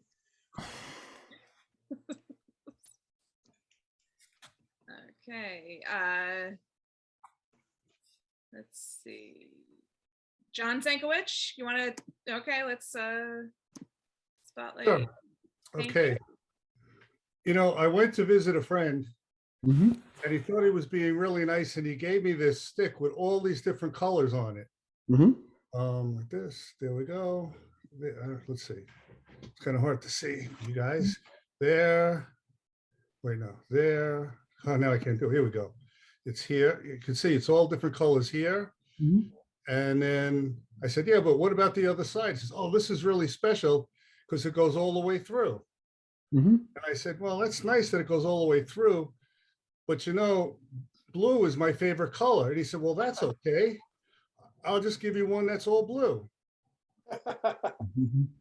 There you go. All right. Now, friends, thank you. Good, thanks. Friends, this is a type of trick that you don't want to do sitting down. As you saw me trying to explain it, it's a little difficult. It's a trick that you want to do standing up and the spectators are looking down, or at least in this area. Okay? So, and that's just for everyone. So you can get that illusion better. It's easier to do the handling, the technique. If you're standing up, they're looking just about here. They're really not focusing on your face. It's just focusing right from here to here. So they can see this part. And then when you do that, they can see that part. Okay. I'm gonna come a little bit closer. Now, this is something that you cannot do with the hot rod. At least I don't think that you could do what I have here. Let me turn, you see my mess here. Can y'all see the X there? Yes. Everyone, thumbs up if you can see the X. Good. So watch. You can say watch here. This X is on this side and it's on that side. Hold on. Yeah, this side and that side. But watch. I shake. Now it jumps over here. See, it's on this side, nothing's here, nothing's here. You shake, it goes back. I'm doing the same technique using, let's get this. Let's do it this way. Try to make it a little bit more clear for you, since this video thing. So here we go, right here. So now can y'all see those 3 X's here? Yes. Good. So now watch, you just shake, they jump. Nothing's on that side, nothing's on that side. It's on this side here, but when I shake again, it goes back. So now you got a transposition. Nice. You're using the same technique with the hot rod, but you're doing it with 2 hands. Now, it's going to take some time for some of you to get comfortable with doing it 2 hands. When I was younger, I used to be ambidextrous. So I still have a little bit of that in me. So you can start off like, watch these 3 X's here. They vanish. They come back. Watch, I could just take them off right here. Nothing's on that side. Nothing's on that side. Completely gone. But when I snap, they come back. Watch here. The X's on both sides this time. Shake if they jump from this side. If you miss that, I could send them back.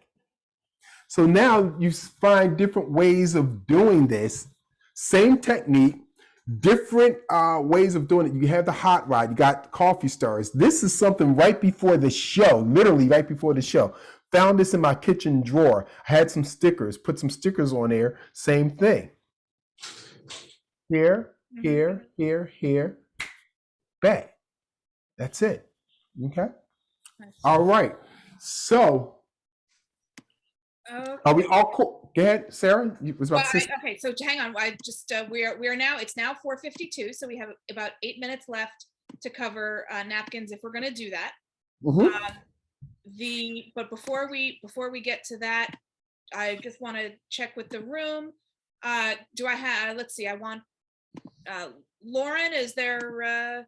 I'll do the hot rod. Lauren's going to do the hot rod. Okay. So let me mark you down for that. Any volunteers for anything else? This is Ken. I'll do the rubber bands. Ken with the rubber bands. Thank you, Ken. I could try to do the cups, or are you looking for somebody who hasn't done it? You can volunteer if you want. That's fine. I'll try to do the salt shaker or cup thing. I'll try. Okay, and that's who's speaking? Just because I'm looking at my Yumi. Yumi. Okay, Yumi for the cup. Through table. Trying to make up for all the classes I missed. That's okay. That's great. So yeah, I love that. That's that's dedication. Okay, I'm gonna hand it back to you then. Thank you, Randy. It's all you. Okay, all right. So we're going to go through this the napkin trick, the torn and restored napkin, really quick. I'll do a very basic version. Once you know this version is actually the first phase of the version out the book, and then they do a little twist on it. If you get the first version, the first phase of it, you'll definitely get the second phase. I apologize because I know we're short on time. So we have a napkin here. We have a napkin here. It's a little bit of math. Most people say, I know how that trick is done. It's done with math. This trick is literally done with math. So I have one piece of paper. Now, if I tear that piece of paper in half, how many pieces do I have? Two. Simple math. If I take those 2 pieces of paper and tear them in half, how many do I have? 4. Now, if I take those 4 pieces of paper and I ball them up into a little ball, how many pieces I have? Some people say 4, some people say 1, but no, I still have 4. But now if I take a marker, and a little bit of time, we could go back to the beginning. Oh, snap. Return, I know what I did wrong, back to its original form. And actually we have 2 pieces of paper right there. That's a bonus effect. That wasn't supposed to happen, friends. That wasn't supposed to happen. But we'll do this again. Here we go. A little bit of math. If I have this is 1 piece of paper. If I tear in half, I have 2. If I take those 2, tear in half, I have 4. If I take those 4 pieces of paper and ball them up, how many do I have? Yes, I still have 4. They just balled up. But if I take that, oh, here we go, right here. We could go back in time and we have 1 napkin totally restored, my friends. That's the way you did it. But I kind of like that second way out of mistake. That's serendipity right there. So here we go, friends. This is how this works. You have a napkin already crumbled up in your hand. Have a marker, pencil, pen, or you can pretend you can have something. You can even use a coin in your pocket. Okay? This they do not see. You hold the napkin up. Notice how my hands are mirroring each other. I mean, they're the same. One's not like this and one's not like that. You show. Okay? And I just used a pattern, about math. This trick is totally about math. So I'll just tear it in half. And this one does most of the work because I don't want to flash the hand that's holding the crumbled piece of paper. Oh. How many do I have? 2. Okay. Now, if I take these 2 pieces of paper and tear them in half, how many do I have? 4. Simple math. Now you're going to crumble these up. Now, if I combine those 4 pieces of paper, how many do I have? Now, this is what happens. As I'm crumbling this up, this is the one that's totally restored. Now I'm going to switch. This is how I switch. You rotate that up. We'll do this again. This is the crumbled piece, I believe. Yep. As I'm balling it up, I'm switching, just rotating. And you can do, and I did that with one hand. So as you're crumbling it up, you could just take it, bring this up here, hiding that in there. Okay? You place this in the other hand, and you're going to reach for the coin, the pen, the wand, and when you reach for it, pretend this is my pocket, I ditch that and come out with the pen. So now my hand is empty. Wave, and then you slowly, you don't want to rip it, so you do it slowly. And it's totally restored again. Okay? So let's go over this again. Just pretend the most important part is to switch. So just take those pieces of paper you already tore, pretend that you tore them up. All right. Now you're going to ball it up, do the switch. You can even hold it at the fingertips right here. And this is hidden like that. Look here. This is a little advanced subtlety. You're like, I need one other thing. You look here. Nothing's here. You place this in this hand. You reach inside. Now you get the pen or the coin. That's called crossing the gaze switch. That's something more advanced, but that's a technique, an easy technique. You come out with the marker, wave. You know what, Sarah? Yeah. I've never performed this in my show. I think I am now. I think I'm going to perform this. Now, see, the only question in my mind is whether you are going to do the absolutely required joke that you are using a magic marker. No, I'm not going to use that joke. But I will pull out a magic marker. I'll pull out a magic marker or a coin and just like wave it around and just It like is, that. it's really neat. I mean, It it really looks good, and it's so clean because the two things that are in your hand are, it's if you flash, it doesn't matter. Yeah, because it's camouflages, right? Because it's totally camouflage. The thing that you're hiding looks exactly like the thing that you're showing. Right. So here, let's do this together, friends. Hold the torn pieces together. The other piece, the restored piece is in your hands, which we call finger palm, but it's right here. Which they learned a little bit about during ropes. Okay. So pretend you're balling this up. Now you're going to do the switch. Remember, the switch is not that difficult. I showed you with one hand, but you could do it with two. It makes it easier because you're just balling it up like this. Yeah. Remember? And I'm just taking the bottom, the one out of finger palm and pushing it to the top. As far as the audience knows, you're just mushing it around more. Yes, exactly. Now here, reach in your pocket. No, it's not there. Place it in your hand, reach in your pocket, take out the coin, the pen, or whatever. Wave. Place it back, down, slowly. Open it up. Voila. Magic. That's great. Okay. Now, you know what, friends, I'm thinking about this. I just came off the top of my head with that presentation about, math.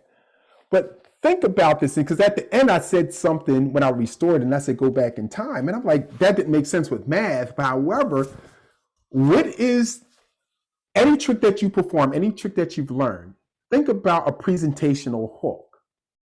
Presentational hook. What will make it interesting and intriguing to the audience in addition to the magic in and of itself? And I'm thinking that could have something to do with time now, going back in time. Have you ever, and just you rip up the paper, this is where it is, you rip it up, then I'm going to go back in time to its original state right here. I may try that. Like I said, I've never. Decision you regret and wish you could undo. Yes, there you go. There you go.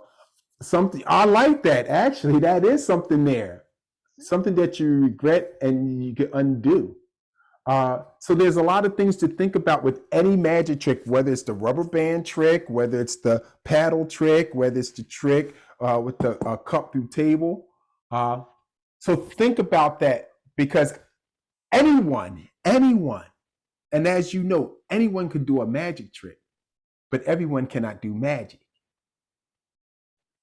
And what is the difference between the two? A magic trick is, watch this piece of paper, I'm tearing it up, ball it up, and watch, I restored it. That's a trick. But if you want to perform magic, this paper represents, this napkin represents a time I went out to dinner and I got angry with my wife. We started to argue, we started to debate, we were screaming and hollering, and I was just in a bad mood that day. And I wish that I apologized to her. Actually, I wish that I could undo everything. And as a magician, I know I can. So I did apologize later on that evening. And it was as if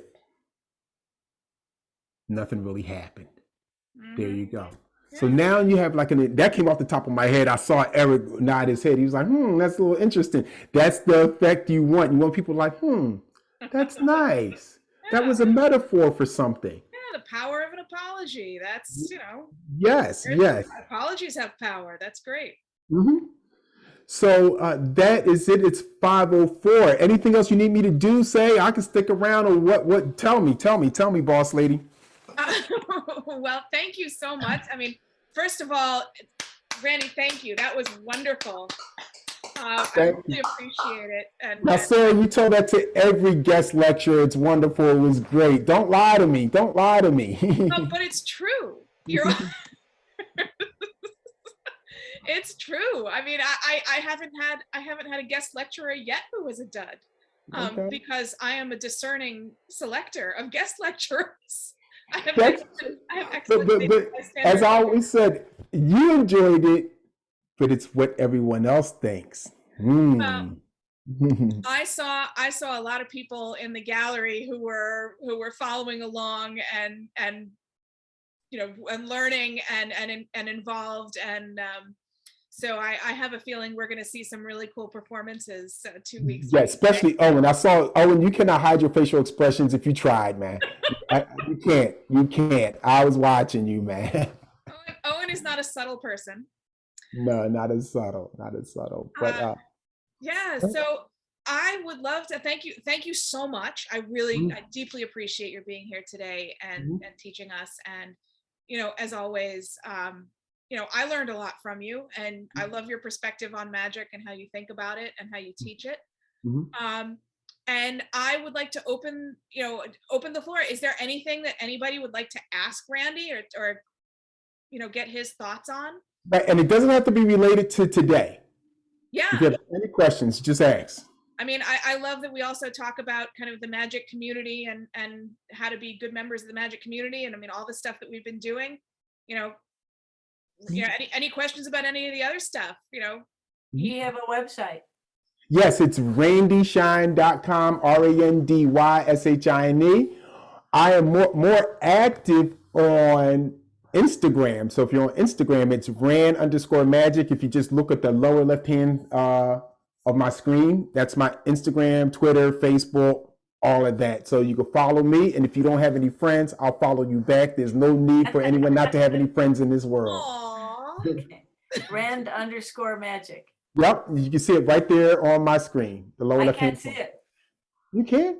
No, Can you see it? I don't see it. Oh yeah, on the left-hand side, I can see it. Like where everybody's names are at the bottom left, it's at RAN_magic. Oh, I see it. I see it now. Okay. You know what? I will put the website and the your social media information. Yes, and my website, my name is spelled RANDY because they didn't allow me to do the apostrophe D.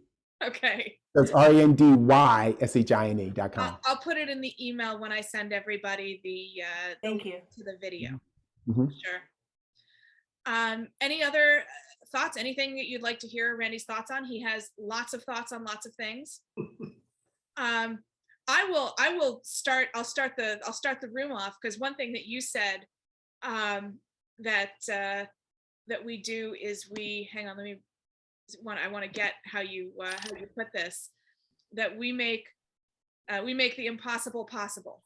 Mm-hmm. And correct. I think that's wrong. I think the other way. I think that what a magician really does is take something possible and make it look impossible. Now that's the part that the audience doesn't see. Right. That the work is in taking something that clearly I can do because I can do it, and then making the audience think that what I'm about to do is impossible. That's a different perspective. I think it's a different perspective, but we end up at the same destination. Oh yeah, just a different bus. Right. But yeah, the idea that it's and it's the idea that I keep coming back to, that we shoot the arrow and then we draw the target. Yes. Okay. I get that. So that we as magicians, we figure out what we're going to do, and then how we present it is part of the trick.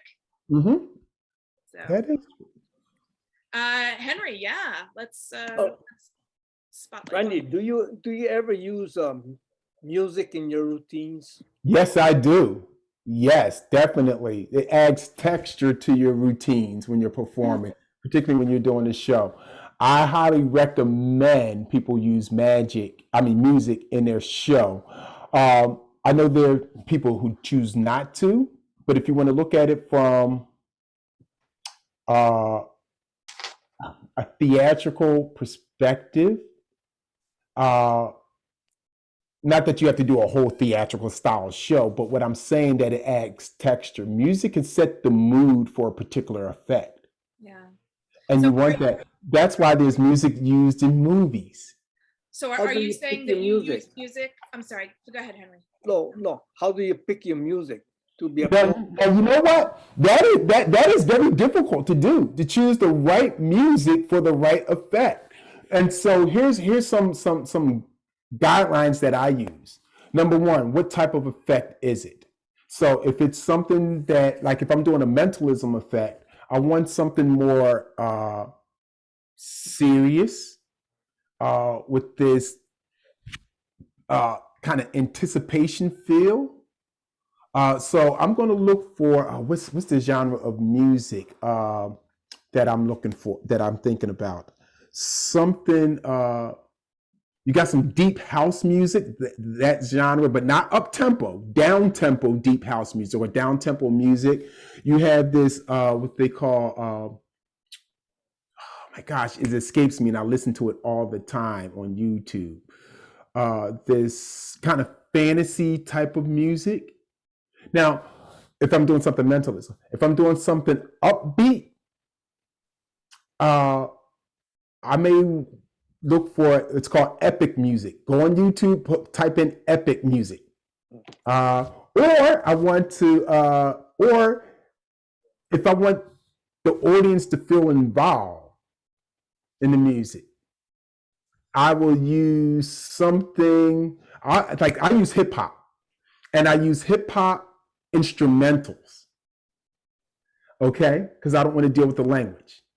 But it's something that people are familiar with. More specifically, I found something called, what is it called? Not uncut, it's called something, it's hip hop music, but it's played by a jazz band. So now it has this jazzy feel to it without the lyrics. And so I use that in certain effects because people could, they bob their heads and they get into the rhythm, but it's not going to take away from the show. Okay. So I use that. If you want something, if you're doing a trick that's romantic and everything, choose the right song, but choose a song that kind of fits that vibe. What I don't do is this. I don't use music that is popular that everyone uses or used to are accustomed to hearing on the radio. Not unless it's old. And when I mean old, it could be, maybe 10 years old. I try not to use something because I'm like, most magicians are going to have a song with magic in it. Most magicians. There's one song I use that has magic in it, and it's by a rapper named Future. And most of my audience, they don't even know what that is. So, and it doesn't say, it's basically, I do something, I call my accountant, make something disappear. That's magic. That's it. So it has like maybe one, same thing about magic, but I try not to use anything with the word magic in it. Try not to use something that's popular. I know a lot of people say, oh yeah, you got to use popular songs because everyone can get into it. Everyone knows what it is. But I'm like, no, it's music. If you can find a great tune that people could get into, and it's not cliche, you got yourself a winner. And plus, to me, that makes you more, helps you stand out. Several times, I cannot count the number of times people came up to me after my show and said, what was that song you played when you was doing that trick? What was that pre-show? I like your pre-show music. That was great. I like that music. I'll share it with them. And these are not magicians. These are just regular audience members. And these are not popular songs that you'll find. But I like that because it helps me stand out in their eyes. John, you had a question? Yeah, thanks. I like that about making, you are the show, not your music. So Right. Oh. Here's a tip for those who use music or want to use music in your act. Do pre-show music. Pre-show music gets them in the vibe. Okay. And also, and I like to, because I always like to play my pre-show music, and I'll look at the audience, and if I see that they're bouncing their head or moving their body, and they're like, okay, all right, they're starting to get into this. Okay. Also, here's a tip. I'll play my pre-show music slightly higher than what they're talking. In volume or pitch? Volume. Oh, okay. Volume. I have it a little higher than what they're talking. Okay. Why is that? That's because they're waiting for the show, say 15 minutes before the show, 30 minutes before the show, however to get into it. Now, I can't do this all the shows depending on the environment of the shows, because sometimes I'm doing someone's house party, so you can't come in and play pre-show music. But I guess you can. But I'm normally set up and do the show. But you know what? You get the gist. Play a little higher, because people are there waiting for the show. They're sitting down there talking with their guest or whoever they came with, or the person sitting next to them and everything. You play that music higher. Why? Because when they're talking, they're going to have to talk louder when they're speaking to their person they're sitting next to, because they need, so their person can hear what they're saying. When the show starts, I drop the music down. But what I just did, I set a baseline. So now they're used to talking at a certain level. So when I do a trick, the laughter and the claps are louder, because they're stuck at this baseline. Isn't that brilliant? Wow, that's clever. Brilliant. That's I'm kind of blown away that never occurred to me. But yes. Wow, that's awesome. Yeah, I'm gonna upgrade my clever to brilliant. Yes. Yeah. Yeah. So that's why I do that. And because as performers, we feed off of energy. Sure. The reaction of the crowd. They give it to us. We accept it. We multiply it by 10 and give it back to them. And so this is this tennis match in reaction. So I want to set that tone for them. I want to get them there without them even knowing it. Pre-show, that volume's going up a little high than what they're talking, to the point where they're not screaming, but they got to talk a little louder. And you do that 15 minutes before the show starts, because now they're accustomed to talking that way. You walk on stage, those applause are much louder. You say your first joke, you do your first trick, you're there. You are awesome. Okay, John, go ahead. I'm sorry. So great. Well, since you do colleges, what do you notice the difference between a college audience and what they like compared to a middle-aged or an older group? What's the difference in the audience? The college market it seems like it changes every year. And so, are you talking about in terms of just the overall vibe or material? Or Well, both? I guess material, what they like to see compared to somebody my age that would come to one of your shows would want to see, because you're trying to do a good show. In terms of tricks, there really is no difference. Of course, you're not going to go there and do. Actually, I've been tempted to do this, but you're not going to go there and do hippity hop rabbits. But I've been tempted to do that at the college show. There are people who would. Just to see if I could get away with it. And if you, in case you don't know, hippity hop rabbits is a wonderful, classic little kids trick. Right.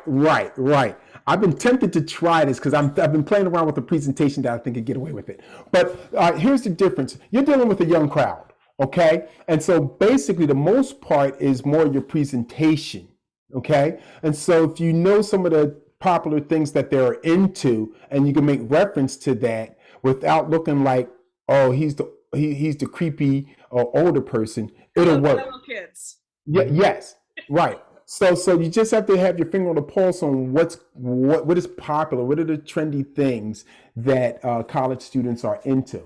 Now it has changed. It seems like it changes every year because you're walking on, to some degree, you're walking on eggshells now. And you really have to be careful what you say on college markets because people are easily offended by things.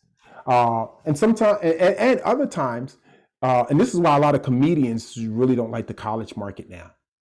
The other thing is that times have changed. So now you're going to have to be respectful, and we have to evolve with what we're doing, because there's some things that we said in the past that we thought was okay in the past, but it actually was never okay. There we go. It was never okay. Yeah. So we have to evolve and grow and develop and say, you know what? We said and did some things in the past that we got away with and no one complained about, but it wasn't okay back then. And now it's definitely not okay because people are recognizing and calling us out. Okay. So I'll give you an example that's not something in the past, but how times have changed. In college, you don't say freshman. You say first year, second year, third year, fourth year. You don't say ladies and gentlemen. And you've heard me say this throughout this thing. I say friends, because now you're dealing with people all across the spectrum on how they want to identify themselves. Mm-hmm. And you have to be respectful of that, whether you agree or not. But my thing is this: I want you to address me the way I want to be addressed. And so if you want to be addressed some way, I'm going to address you that way, even though I may have a hard time comprehending, but that's where you have an honest conversation after the show about that. And so now when I bring people up on stage, I stage whisper. I say, what are your pronouns? Mm-hmm. What are your pronouns? So just stage, because I don't want to put them on the spot. Just stage with, hey, how are you? What's your name? What are your pronouns? He, she, him, her, them, we, what? So now I know. Now I can be respectful. And people, they look at that and they're like, you know what? I respect that. They're on your side now. Yeah. Something that you don't, I don't know why magicians did this in the past anyway. I have this theory. Oh, you got me in my soapbox now, John. I got this tricks like, what is it? The broad trick. 20th century brassiere. Yes, that, the magic ding dong. And there's a couple, the gag where you tell someone to kiss you in your cheek and you turn and they kiss you in your lip. I don't know. Actually, one time, a spectator did that to me. Oh my goodness. Yes, I had a woman on stage. We just finished the trick and she gave me a hug and she said, so I was like, that's what she did to me. So I was like, and she turned around, she gave me a peck on it. I'm like, what the heck? But I rolled with it. I'm just like, okay, that's fine. All right. I took one for the team. Okay. I'm like, what the heck? I was the performer. She wasn't. Wow. But that's okay. Not too long ago, mm-hmm. there was a guy who was performing at the Castle, and he was a regular at the Magic Castle in LA. Mm-hmm. And he used to do that every show. And I would go to his show because I believed in my heart of hearts that one day the person he called up would haul off and hit him. And I wanted to be there to see it. Right. Or what about the significant other of the person? Like, yo, that's not cool. I just, one day this guy was gonna get it. Mm-hmm, and I wanted to see his comeuppance. Right. So you have to be aware of the things that are going on in the times, And if you disagree with them, this is what I would say. Find your audience that agrees with what you agree with and just perform for them. And it's possible. It's possible. Just find your audience. Find your tribe, as I call it. Find your tribe. And practically speaking, I mean, the question in my mind is, what do I want the conversation to be about? Mm-hmm. Do I want the conversation to be about the show? Or do I want the conversation to be about whether I addressed somebody properly or whether I offended somebody properly? Right. And don't get me wrong. You're going to make mistakes. Use those as teachable moments. It happens. It happens. It happens because a lot of things are happening, changes happen rapidly. Yeah. And so, and some people truly don't understand. Sometimes there's been situations where I'm like, oh no, I didn't know about that. I stand to be corrected. I'll apologize. Yeah. And people appreciate that when you're sincere in that. But if you don't, if you're like, no, this is what I believe, this is where I stand, I don't understand it, but I'm gonna continue to say what I want, just find your audience who's accepting of that. Yeah. Doesn't mean you can't work, but you just find your audience who's accepting of that. College market. But basically that's what it is. It's not necessarily tricks except for those tricks that I mentioned, but which in nobody terms of, should do anywhere ever again. Right. But in terms of material, and you know what, Sarah, there are 2 releases that just came out in the Magic community, and I'm like, who is the fool and why are Magic online dealerships selling this crap? Oh my goodness. Yes.